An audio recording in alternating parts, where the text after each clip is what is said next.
नकारात्मक विचार हमारे जीवन को इतनी बुरी तरह से प्रभावित करते हैं कि कभी कभी जिस दिशा में हम चल रहे हैं, जहाँ हम जाना चाहते हैं, वो रास्ता ही भूल जाते हैं।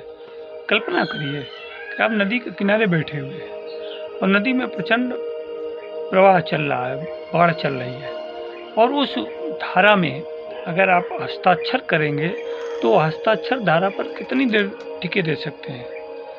धारा गुजर गई, हस्ताक्षर गुजर गए। ठीक इसी तरह से आप किसी चट्टान पर हस्ताक्षर करेंगे। आपने चट्टान पर खोद करके अपना नाम लिखा तो वो कितनी देर रुकेगा। कोई हथौड़ा आया, उसने चट्टान पर अपना प्रहार किया तो वो चट्टान टूट करके चूर चूर हो गई और आपका हस्ताक्षर समाप्त हो गया। आप जमीन पे, मिट्टी पर हस्ताक्षर करेंगे तो हवा चलेगी, मिट्टी उड़ी नहीं कि उस रेत पर, उस मिट्टी पर किया हुआ हस्ताक्षर भी आपका समाप्त हो गया। ऐसे ही ये मन है। मन कभी अपने आप को नहीं देखता, ये सदैव दूसरों को देखता है। ये कभी पीछे मुड़ करके ये नहीं देखना चाहता कि हमसे क्या संभव हुआ, क्या असंभव हुआ है। ये सदैव दूसरों की बात करता है, दूसरों को देखता है, दूसरों पर हंसता है, खिलखिलाता है, रोता है, गुस्सा करता है, प्रेम करता है और लगन लगाता है। कभी भी इसने वर्तमान में जिंदा रहने का प्रयास नहीं किया। वर्तमान ईश्वर है और जो बीत गया वो अनीश्वर है। कल तक जो भोजन हमें स्वादिष्ट लगता था, आज वही भोजन हमें अरुचिकर लग रहा है। तो हमें आज में जो रुचिकर लगे उसका चुनाव करना है। कल जो बीत गया उसका चुनाव नहीं करना है। कल के बीते हुए का चुनाव अगर करेंगे तो कल का किया हुआ कार्य आज के समय में प्रासंगिक नहीं है। आज की प्रासंगिकता आज के समय में है। हमारे ऋषि मुनि जंगलों में रहा करते थे, अनुसंधान किया करते थे।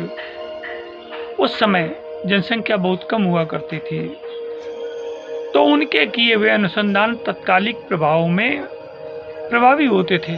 परंतु आज जनसंख्या का बोझ इतना बढ़ गया है कि वो उस पर प्रभावी नहीं होता है। तो वर्तमान ईश्वर है और जो बीत गया वो अनीश्वर है।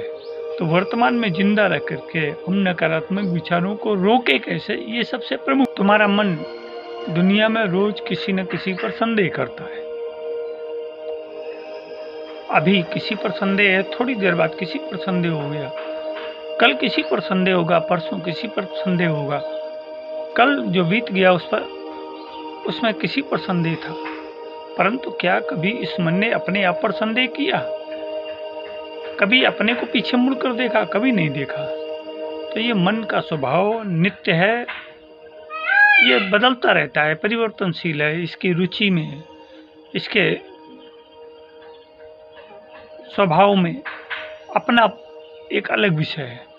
जब तक हम अपने पर संदेह नहीं करेंगे, अपने का चिंतन नहीं करेंगे, अपने का आत्मावलोकन नहीं करेंगे, आत्मनिरीक्षण नहीं करेंगे, तब तक हम ये नहीं समझ पाएंगे कि आखिरकार हमें क्या ऐसी चीज़ है जिस वजह से हम अपने आप को अपने से दूर करते चले जा रहे हैं। ये नकारात्मक चिंतन, जिस समय हमारे मन में नकारात्मक प्रवृत्ति बढ़ती है, नकारात्मक चिंतन बढ़ता है, तो हमारे शरीर का जो केमिकल संयोजन है, केमिकल कोऑर्डिनेशन है, वो डिस्टर्ब होने लगता है।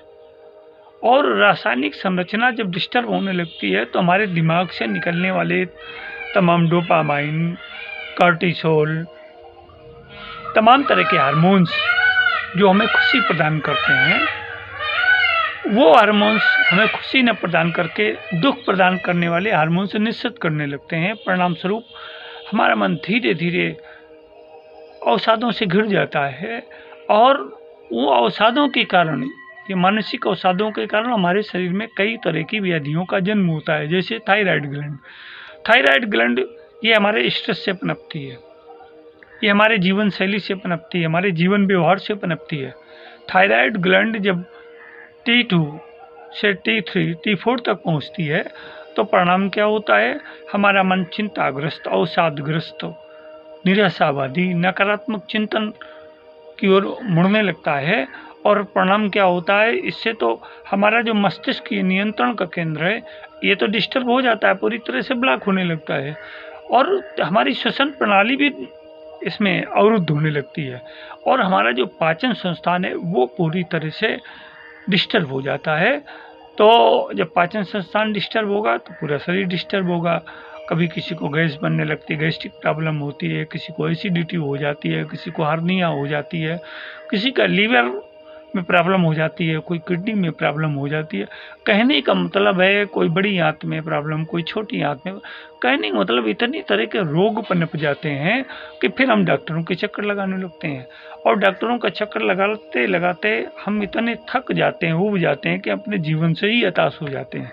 तो ये एक नकारात्मक चिंतन का पहलू है जो हमारे शरीर में इतनी आधियाँ व्याधियाँ और विकृति पैदा कर देता है। तो यहाँ सबसे पहली बात है, हम पेड़ की शाखाएं क्यों काटे, पत्ते क्यों काटे, पेड़ को जड़ से काट दें, जो हमारे पर्यावरण को, जो हमारे भूमि को ये विदूषित कर रहा है, प्रदूषित कर रहा है, अनुपजाऊ बना रहा है।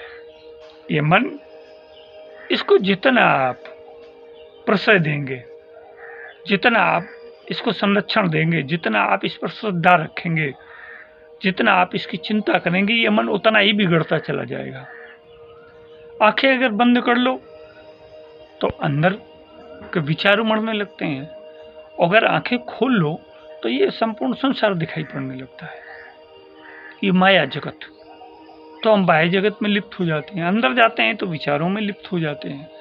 न हमें अंदर चैन है और न बाहर चैन है। उसका कारण केवल हमारी प्रवृत्ति है, हमारा स्वभाव है, हमारी सोच है, हमारे विचार हैं।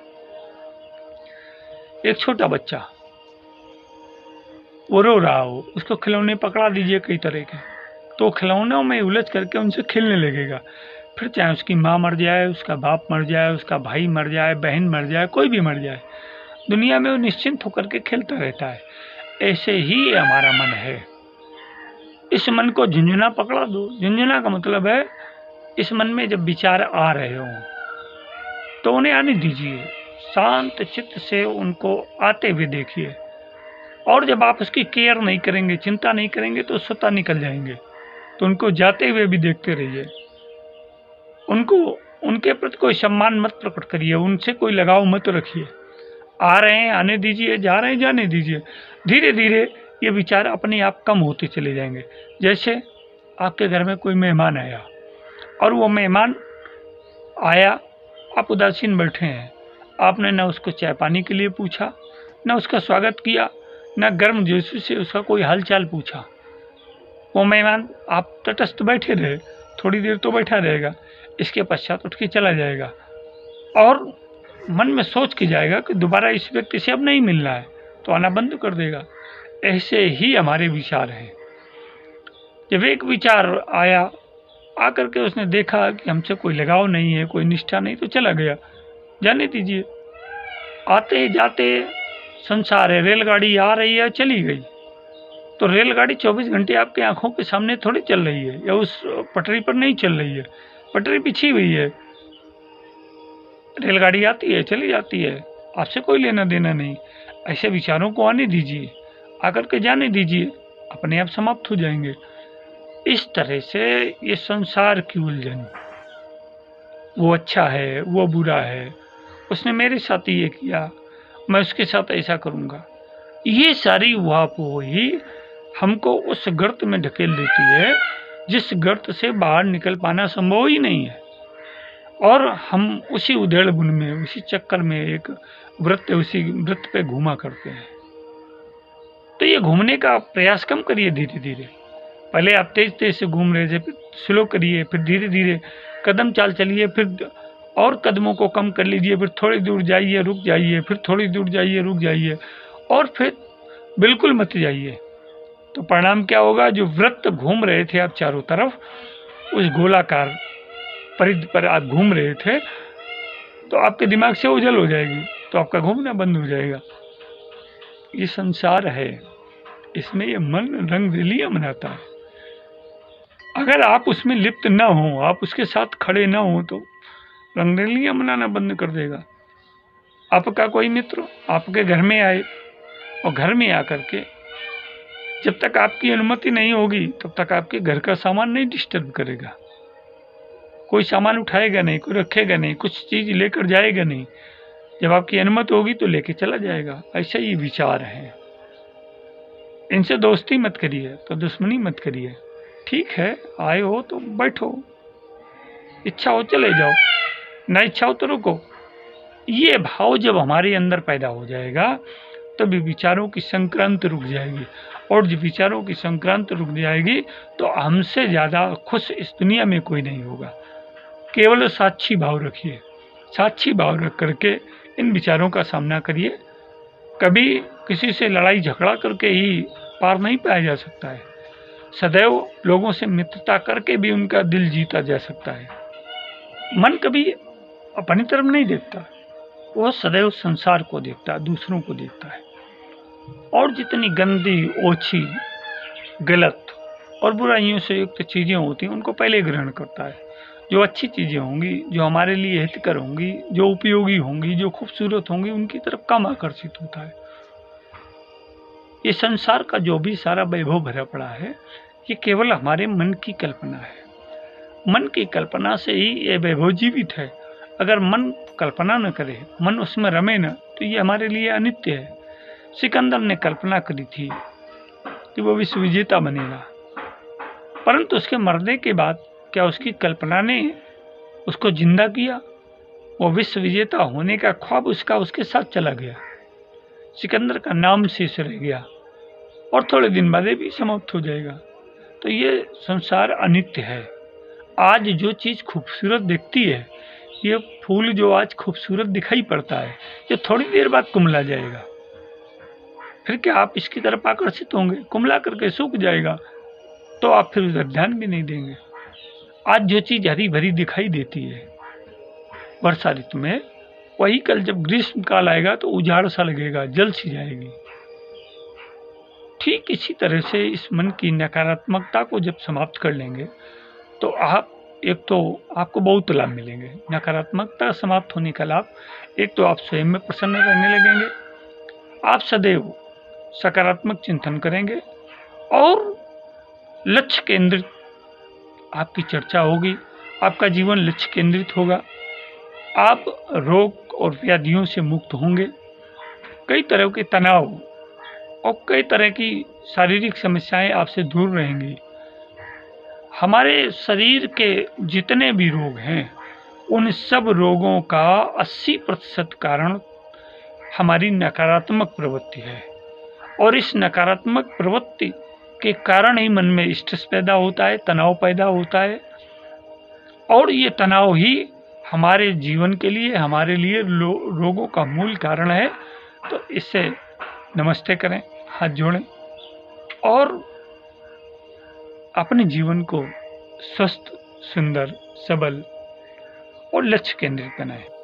सफल जीवन की यात्रा के अंक में राजन आचार्य का सप्रेम अभिवादन।